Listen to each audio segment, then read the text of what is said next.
Hello everyone, welcome back to my YouTube channel. इस new video में आप सब लोगों का स्वागत है। फिर से मैं आपके सामने एक नया वीडियो लाया हूं, जिस वीडियो में आज हम इस क्वेश्चन को किस तरीके से सॉल्व करते हैं मैं इस वीडियो में पूरा अच्छे तरीके से सॉल्व करके बताऊंगा और इजीली आप सीख जाएंगे। क्योंकि ये जो क्वेश्चन है ये इंपॉर्टेंट ही मानी है, इसलिए क्योंकि अगर आपको मैथ में तेज होना है तो आपको इस तरीके की क्वेश्चन या छोटे छोटे क्वेश्चन को सीखना बहुत ज़्यादा इंपॉर्टेंट है।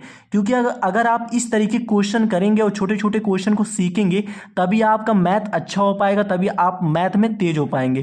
कहते हैं ना कि अगर हमें छत पे चढ़ना है तो सबसे पहले नीचे से एक एक सीढ़ी पे पैर रखते रखते रखते रखते तब हम लोग छत पे चढ़ते हैं। तो उसी तरह जब आपको मैथ में तेज होना है तो आपको एक छोटी छोटी क्वेश्चन और बड़े बड़े क्वेश्चन करना पड़ेगा, तभी आप मैथ में तेज हो पाएंगे। तो मैथ की हर क्वेश्चन को आप इजिली देखा करिए, सीखा करिए, तभी आप मैथ में तेज हो पाएंगे। ठीक है, तो चलिए करके बताते हैं। वीडियो को ध्यान से देखिएगा, बहुत अच्छे तरीके से बताऊंगा। और अभी तक वीडियो को लाइक और सब्सक्राइब नहीं किया तो प्लीज कर दीजिए। अगर मेरे चैनल पे पहली बार आए तो प्लीज चैनल को सब्सक्राइब करके रखा करिए, इससे आपका फायदा होगा। कोई भी अच्छा वीडियो बनाऊंगा तो उसका नोटिफिकेशन आपके पास पहुंचेगा। बहुत अच्छे तरीके से करके दिखाऊंगा, वीडियो को ध्यान से देखिएगा। ठीक है, क्वेश्चन नंबर 1, अंडर रूट में 36% -6% इसे हमें सॉल्व करना है और हमें वैल्यू फाइंड करना है। ठीक है, और बहुत लोग इस टाइप के क्वेश्चन को सॉल्व करते हैं तो उनका आंसर 0 आता है, बट इसका आंसर 0 नहीं है। इसका आंसर सही क्या है मैं करके बताऊंगा, वीडियो को ध्यान से देखिएगा। ठीक है, चलिए करता हूं, ध्यान से वीडियो को देखिएगा।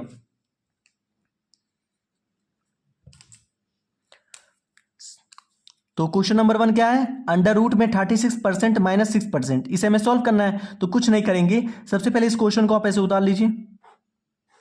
अंडर रूट में 36% -6%, जब भी किसी भी क्वेश्चन को आपको सॉल्व करना है मैथ वाला, सबसे पहले उस क्वेश्चन को सॉल्यूशन में उतार लीजिए करिए। ठीक है,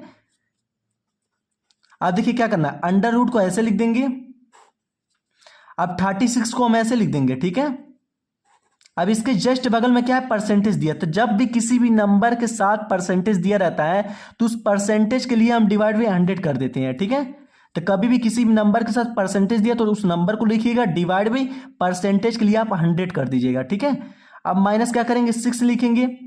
अब इस परसेंटेज के लिए मैं बताया हूं डिवाइड बाई 100 कर देंगे। ठीक है, आप क्या करेंगे, आपको पता है कि किसी भी अंडर रूट के अंदर अगर कोई वैल्यू होता है और हमें अंडर रूट हटाना रहता है तो वो वैल्यू देखते किस नंबर का स्क्वायर होता है, क्योंकि स्क्वायर से रूट जब कट जाता है तो मेरा अंडर रूट हट जाता है। ठीक है, अब अंडर रूट के अंदर वैल्यू है, अब हमें अंडर रूट हटाना तो क्या करेंगे, इन दोनों नंबर का देखेंगे किस किस नंबर का, ये नंबर किस नंबर का स्क्वायर है, ये नंबर किस नंबर का स्क्वायर है, तभी तो अंडर रूट हटेगा। तो कुछ नहीं करेंगे, हम ऐसे अंडर रूट लेंगे। अब 36 किस नंबर का स्क्वायर है, तो 6 का स्क्वायर है, यहां लिख देंगे। डिवाइड बाई 100 किस नंबर का स्क्वायर है, 10 का स्क्वायर है। क्योंकि देखिए यहां पर लिख देता हूं मैं, 100 मल्टीप्लाई 100 क्या होता है, सॉरी 10 मल्टीप्लाई बाई 10 क्या होता है, 100 होता है, आपको पता है। और 6 मल्टीप्लाई 6 क्या होता है, 36 होता है। तो 36 जो होता है, 6 मल्टीप्लाई 6 का मतलब क्या होता है, 6 का स्क्वायर। क्योंकि 6 और 6 तो 2 बार 6 दिया है तो 6 और पावर 2 हो जाएगा। यहां पे देखिए 2 बार 10 दिया है तो 10 और पावर 2 हो जाएगा। मल्टीप्लाई में कभी भी सेम नंबर अगर मल्टीप्लाई में दिया है तो सेम नंबर जितने बार दिया उस नंबर को लिखेंगे और सेम नंबर जितनी बार दिया उतना पावर लिख देंगे। ठीक है, इस चीज को याद रखिएगा। तो 36 जो होता है वो 6 का स्क्वायर होता है, 100 जो होता है 10 का स्क्वायर होता है। ठीक है, अब -6/100 कर देंगे, इज इक्वल टू कर देंगे। ठीक है, अब कुछ मत करिएगा, कभी भी अगर आपको याद रखिएगा, अगर फ्रैक्शन में 2 नंबर दिया है और दोनों नंबर पे पावर ऐसा सेम दिया, जैसे 6 पे जो पावर दिया वही पावर हमारा 10 पे दिया है, तो ठीक है, तो कुछ मत करिएगा, अंडर रूट ऐसे लिख दीजिएगा और 6 डिवाइड 10 लीजिएगा, ब्रैकेट पे पावर 2 कर दीजिएगा। ठीक है, ये दोनों पावर जो सेम रहेगा तो यही सेम पावर क्या करिएगा, ब्रैकेट के ऊपर कर दीजिएगा। ठीक है, ब्रैकेट के ऊपर का मतलब ब्रैकेट के बाहर कर दीजिएगा। ठीक है, अब -6 बाई क्या करेंगे, 100 लिख देंगे। अब लिखने के बाद क्या करेंगे, ध्यान से देखिएगा। अब देखिए स्क्वायर से रूट कैंसिल हो गया, अब स्क्वायर से रूट जब कैंसिल हो गया, ठीक है, तो कितना बचा, 6 डिवाइड बाई 10 बचा। अब -6 डिवाइड बाई 100 बचा। अब हमें क्या करना है, जब भी अगर इस टाइप का दिखाई दे आपको कि फ्रैक्शन में वैल्यू दिया है, अब इसको आपको सब्ट्रैक्ट करना है, तो नीचे वाले वैल्यू का सबसे पहले आप एलसीएम निकाल लीजिए। ठीक है, अगर मान लीजिए नीचे वाले वैल्यू का आप एलसीएम निकालेंगे, 10 और 100 का एलसीएम निकालेंगे, कितना आएगा, यहाँ पर निकाल के दिखा दे रहा हूं मैं। 10 और 100 का एलसीएम अगर आप निकालेंगे तो देखिए 10 और 100 दोनों हमारा 2 से कटेगा, तो 2 से काटेंगे, 2 5 10 और 2 5 10 और एक 0 बढ़ जाएगा, फिर देखिए हमारा 5 तो 2 से नहीं करें, लेकिन 50 2 से कटेगा, फिर 2 से काटेंगे तो 5 को ऐसे लिख देंगे, और 50 को अगर 2 से काटेंगे तो कितना आएगा, 25 आएगा। ठीक है, अब देखिए दोनों नंबर हमारा 2 से नहीं कटेगा, फिर देखेंगे 3 से कट रहा है कि नहीं, तो 3 से भी नहीं कटेगा, ये भी नहीं कटेगा, फिर देखेंगे 4 से कट रहा है, 4 से भी नहीं कटेगा, फिर देखेंगे 5 से कट रहा है कि नहीं, तो 5 से दोनों कटेगा, तो 5 से काटेंगे तो 5 1 5, 5 5 25 हो जाएगा। अब इसमें देखिए हमारा 5 बस बचा है, तो 5 5 से कटेगा। अब इन सबको मल्टीप्लाई करेंगे एलसीएम को। ठीक है, 5 25 25, 25 दूना कितना होता है, 25 दूना 50, 50 दूना कितना होता है 100। तो मेरा एलसीएम कितना आया है, हमारा एलसीएम जो आया 100 आया, तो 100 लिख देंगे।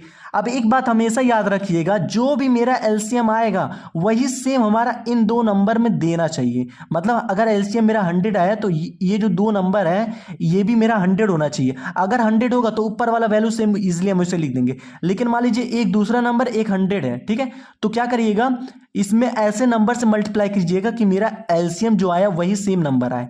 ठीक है, ठीक है, तो देखिए 10 में किस नंबर से मल्टीप्लाई करें कि मेरा 100 आ जाए, क्योंकि डिनोमिनेटर में जो नंबर होना चाहिए वो नंबर मेरा एलसीएम के जैसा होना चाहिए। अब देखिए यहाँ पर 10 है तो यहाँ पर हमें 100 लाना है, क्योंकि एलसीएम के जैसे हमें लाना है।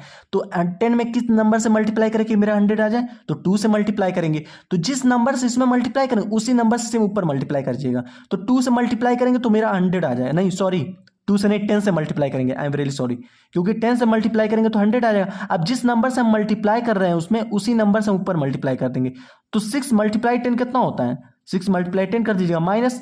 अब 100 देखिए ये दोनों सेम दिया, जब एलसीएम और ये नंबर डिनोमिनेटर वाला ये दोनों सेम दिया तो ऊपर वाले वैल्यू को वैसे लिख दीजिएगा। ठीक है, अब लिखने के बाद क्या करेंगे, 6 को 10 से मल्टीप्लाई करेंगे 60 आ जाएगा, -6 डिवाइड बाई 100 हो जाएगा। ठीक है, अब क्या करेंगे, 60 में से अगर 6 घटाएंगे कितना आएगा, 54 आएगा, और डिवाइड बाई कितना आ जाएगा, 100 आ जाएगा। ठीक है, और एक बात और याद रखिएगा, कभी कोई नंबर दे दे और डिनोमिनेटर में एक के बाद जितना जीरो दिया रहेगा न्यूमिनेटर में उतने नंबर के बाद डिशमल लगा देंगे। तो देखिए डिनोमिनेटर में एक के बाद कितना जीरो दिया है, 2 जीरो दिया है। अब न्यूमिनेटर में 2 नंबर के बाद डिशमल लगा देंगे, तो 2 नंबर कौन सा है, 4 5, 1 2, 2 नंबर है। अब 2 नंबर के बाद हम डिशमल लगा देंगे तो 0.54। ठीक है, तो इसके आगे एक जीरो बढ़ा दीजिएगा, ये क्या आ गया, मेरा आंसर आ गया। ठीक है, तो इसी तरीके से इस क्वेश्चन को सॉल्व करते हैं। आशा करता हूं कि आपको ये वीडियो समझ में आया होगा। अगर वीडियो अच्छा लगा होगा तो प्लीज लाइक और सब्सक्राइब कर दीजिएगा। कमेंट में लिख के भेजिएगा कि आपको वीडियो कैसा लगा। किसी और भी टॉपिक पर अच्छा वीडियो चाहिए तो प्लीज कमेंट में लिख के भेजिएगा, मैं अच्छा से अच्छा वीडियो बना करके आप सबके पास भेज दूंगा। तो देखिए इसका आंसर 0 नहीं आया है, इसका आंसर 0.54 आया है। ठीक है, तो ये मेरा करेक्ट आंसर है। मिलते हैं नेक्स्ट वीडियो में, थैंक यू।